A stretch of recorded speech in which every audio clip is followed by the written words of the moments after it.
Director of higher education থেকে আজ বের হয়েছে। এই নোটিশটি শিক্ষার্থীদের স্বার্থে ৯ মে থেকে ৩ জুন পর্যন্ত যে সামার ভ্যাকেশন দেওয়ার কথা ছিল ওইটা ক্যান্সেল হয়ে গেছে। এখানে বলা হয়েছে উচ্চশিক্ষা বিভাগে ত্রিপুরা নিয়ন্ত্রণাধীন সাধারণ degree college, professional college, technical ইনস্টিটিউশনগুলির জন্য গ্রীষ্মকালে ছুটি প্রত্যাহার করা হয়েছে।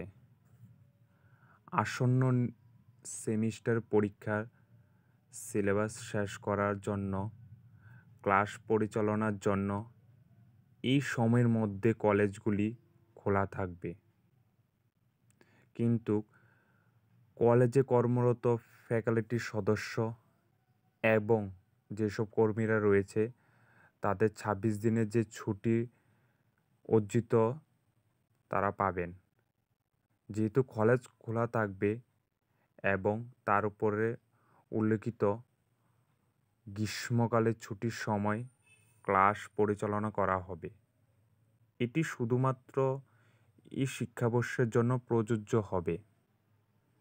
তাই তোমাদের সামার ভ্যাকেশন আর হবে না, এখানে ক্যান্সেল করা হয়েছে তোমাদের সামার ভ্যাকেশনটা।